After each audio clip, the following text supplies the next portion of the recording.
in the trust, it has some value. One is a pickup truck that doesn't have the value, and it's not in the trust. But it's easy to handle. You do not have to put IRAs or life insurance in the trust. Those assets have a direct beneficiary, so they will avoid the probate process.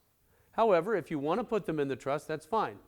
You can transfer those assets through the trust rather than just to one individual as the beneficiary.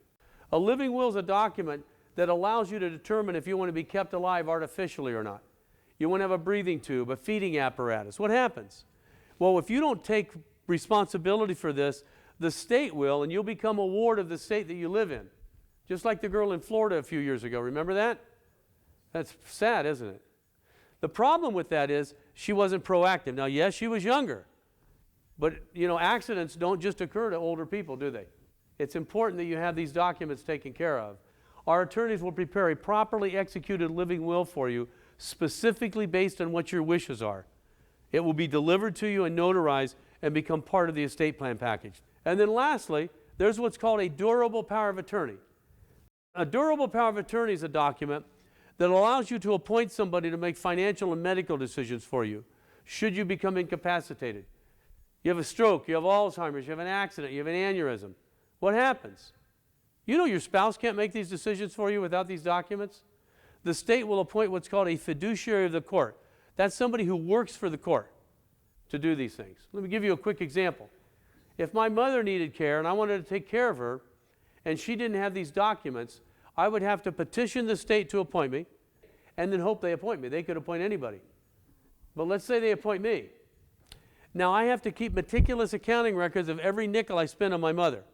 If I take her to the beauty shop, take her to the market, pay her gas bill, her electric bill, whatever it is. And I have to submit these to the state every year for the rest of her life. This goes on and on and on and on and on. If my mother lives for 20 years, I'm doing this for 20 years over and over and over again. And I don't want to do this. I want to take care of her. Some people call this a living probate because of the aggravation that you have to go through. Well, that's not going to happen to me. I appointed my wife to take care of me. If something happens to Judy, our children are going to do it. Now, it's still going to be difficult. This is never easy. But the nice thing is, if our daughter takes me to dinner, if my son takes me to a ball game or they buy me clothes or pay my bills, they don't have to save the receipts and submit them to the state so a stranger can decide if it was okay what they did or not. I don't need a stranger to decide that.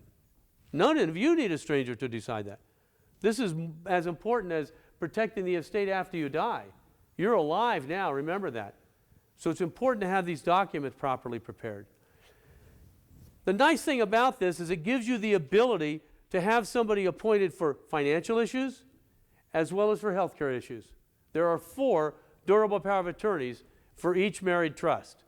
Each one of you have 2, one of each. And it gives you, again, the ability to control these issues that you can't control without these properly executed documents. And I can't think of anything worse, actually, than having somebody appointed as a ward of the state and let them make the decisions for me when we should be making those decisions. In closing, I want to share a story with you about a friend of mine who talks about his mother, and he was one of 3 boys. She went to visit one of the sons in the mountains, and one afternoon she was outside. She slipped and fell down and hit her head. They got her up and cleaned her up and bandaged her. She seemed to be fine.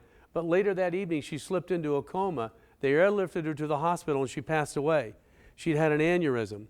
And he tells a story that one afternoon, he and his brothers settled his mother's estate.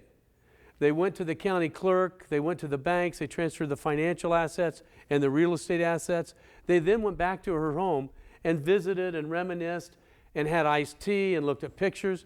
And he said, to this day, that's what I remember.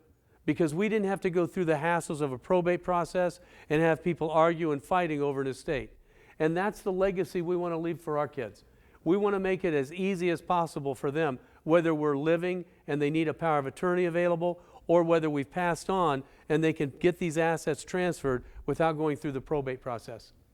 If we can help you with this, I'm going to pass out a form to you. All you need to do is put your name and phone number on the top line of this form.